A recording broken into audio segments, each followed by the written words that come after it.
Dames en heren, van harte welkom op ons jaarlijkse symposium. Ladies and gentlemen, welcome to our yearly symposium.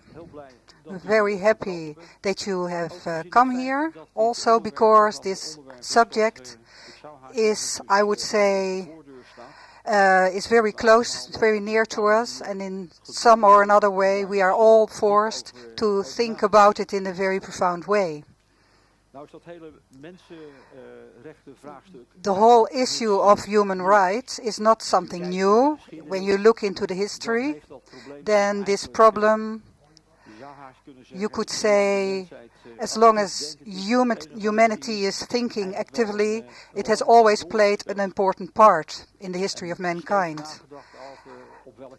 Man has always thought about how to live together, which pattern should you choose for this living together, working together. And when you look into history, and this is not a very long list, you see that long before now, until now, we have been busy trying to arrange values on a basis which should be as international as possible, so that we can live together in a, let's say, humane way.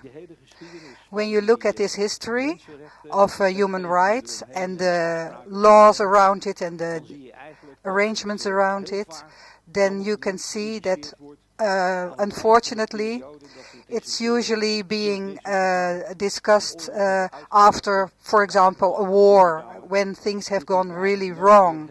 And then we realize we cannot have this situation again, and we need to make appointments about it.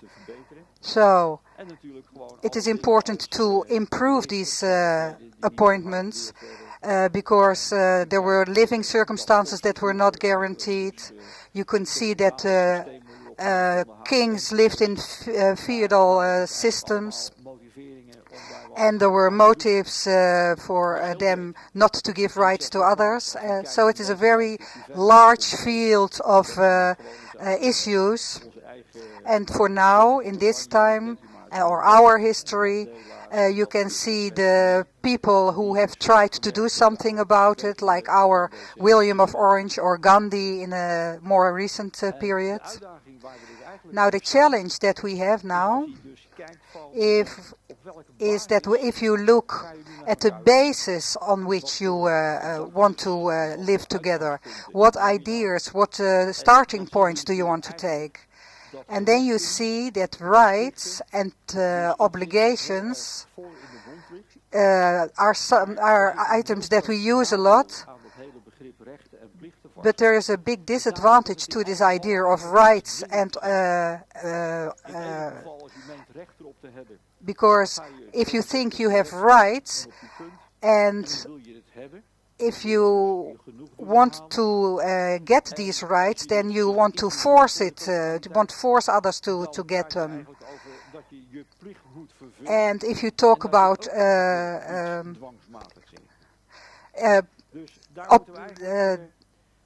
obligations, then you think that you are being forced to do something, and that is the weakness of it. So I have the right to, or I have to, and these two things are not congruent together. So if we think about a different starting point, like the common interest of everybody, then we can see it in a different way. We can go back to 1875, to the start of our Theosophical Society, where Mrs. Blavatsky gave the lost knowledge of the Theosophia. She gave it again, because this wisdom has been ours a long time ago also, but it sounds strange. But sometimes you can lose what you were being given, and this happens when you don't take care of it. And that's our challenge of today. So she gave us the Theosophia. That's a very extensive system, you could say, about religion, philosophy and science. It's a synthesis of those.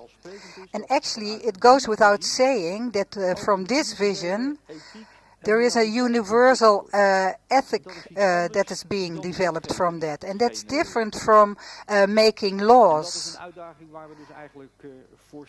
And that is what we want to talk about. So she gave us our inheritance back. And if we understand our inheritance in the right way, then we can deal with each other in a much more respectful way.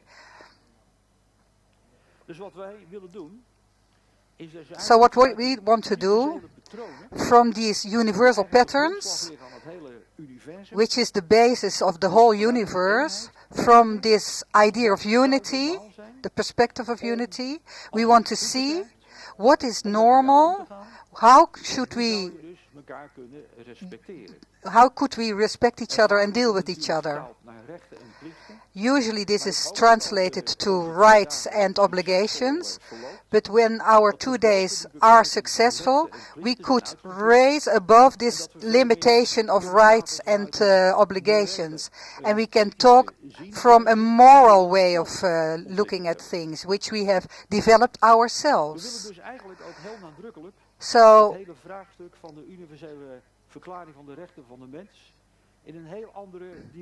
so we want to place the whole idea, the whole question of the Universal Declaration of the Right of Man, we want to put it in a different perspective, and we want to add the reincarnating man. So not the rights of man, but the rights of reincarnating man.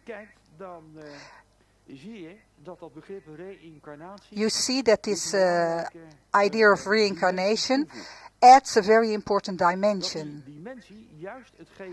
And it is this dimension that gives you the opportunity to deal in a different way with each other and to see other things as normal than what we do now.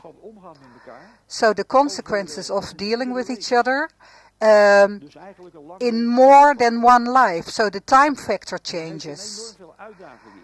And that has a lot of challenges, because you cannot say anymore, the problem is solved because this person is out of my view, out of my reach, or for me he doesn't exist anymore, so I don't have to deal with it anymore. No, we say, when reincarnation is being involved, then you know that the relation is not over, but exists still and will become active again in a while.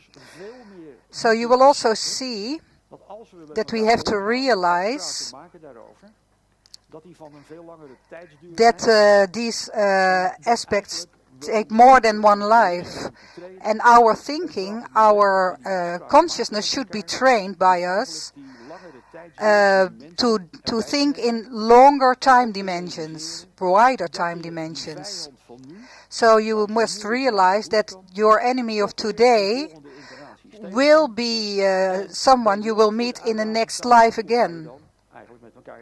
And so then you have to think, how will we deal with each other then?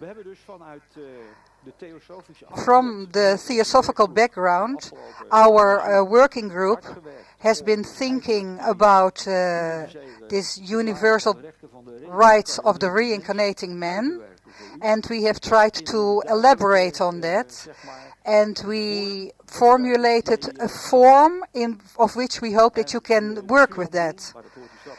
The preamble we have written starts from the 3 fundamental thoughts and the 7 universal and practical principles of Theosophia, and we are going to work this out.